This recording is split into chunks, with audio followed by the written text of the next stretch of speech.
Hey everybody, it's Rory from ANS Gear, and we're going to look at the brand new KPC from Azodin today. So this is their, I don't want to call it cheaper, but it is their cheaper pump gun. So it's more reasonably priced pump gun. Even though the KP3 was not expensive in any way for what you were getting, this one is a little bit cheaper. It comes with a little bit more of a bare bones setup on there. So let's get inside of it, show you what you're going to get in the box. So obviously warranty card, manual, standard stuff, gun, barrel, and then your parts. So we'll just go through the parts super quick. Azodin barrel sleeve, your Hitman Mod right there, parts. We've got some O-rings and some screws, and then a basic Allen key set inside this. So we're going to put all of these back because I'm not really interested in it.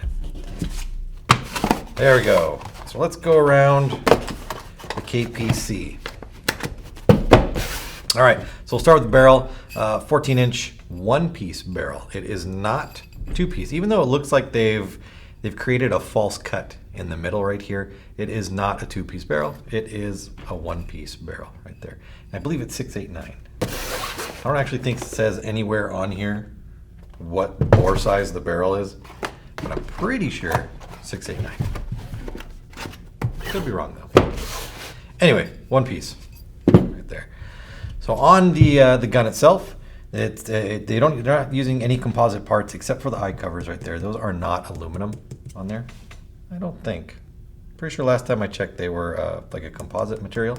But the rest of the gun is aluminum. So we've got a frame. Now all of the KP3s, the frames are black and the parts are black on them. So the frames, the vertical ASA, the swivel, the feed neck, the sled, I mean, call it a sled, the back block right here, the back cap, they're all black.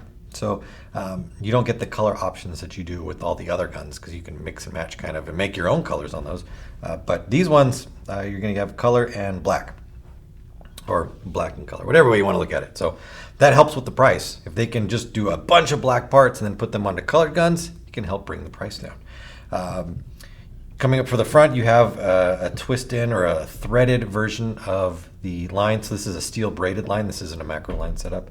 Coming up to a regulator. The regulators are preset. They are not adjustable on these.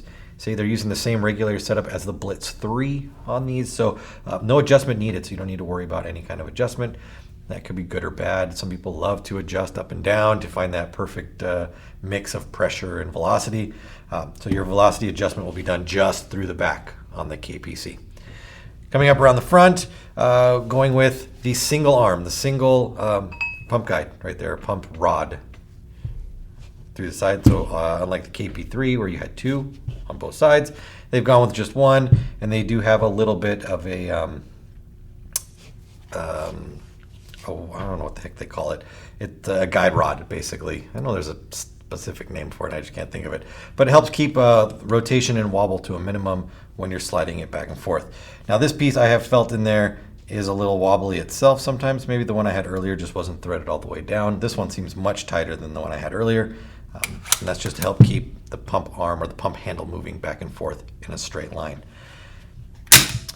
Feed neck at the top right here. It's just an aluminum feed neck. You use the screw on the top to clamp it down on the top. It does not have a flip lever. And then our bolt right here at the back with the pin. Pop the pin up. Bolt's going to come right out, just like that. Two O-rings on the bolt. And remember, the pin does latch all the way down through and into the cutout in the top of the hammer. So that's what slides the hammer back. So if you don't engage the pin all the way down into the hammer, the gun won't work properly. Single trigger, safety on the side, and then just your basic ASA at the bottom, no on-off or anything like that. So pretty straightforward. Let's go ahead and throw this Hitman Mod on there. You can see what it looks like with that. And all the Hitman mods do come with the gun. So like I said, each one will have a color-matched Hitman handle inside of it. So you don't need to buy that as an extra part.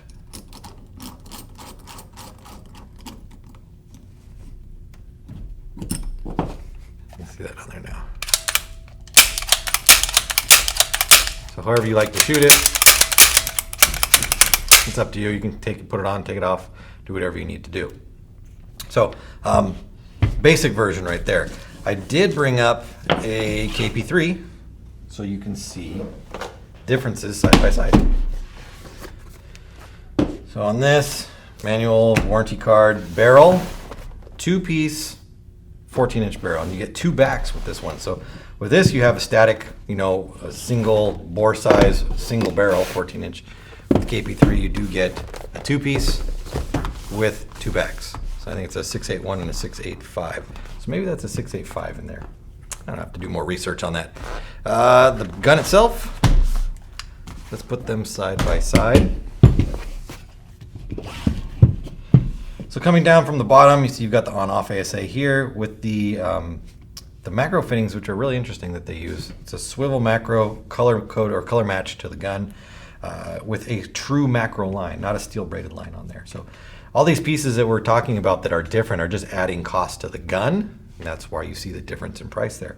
Coming up to the regulator with the adjustable bottom, so you can change the output pressure through the regulator. Going up through the top here, you have a larger Delrin pump handle, not a machined aluminum pump handle, with a larger block on the back of it, which is actually going to give you a little bit more stability with the dual rods on both sides right here. And this is you can take this one off to put the Hitman Mod on that one. But on the KP3, it doesn't come with the Hitman Mod. You do get one with the price of the gun on the KPC. Looking at the top here, you can see that this one does have a clamp, as the KPC does not. But the bolt assembly is the same, back caps are the same, even though they're machined a little differently. The frames are truly the same inside of here.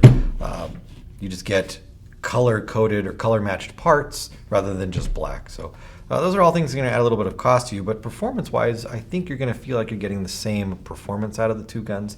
You're just getting more accessories and more adjustability.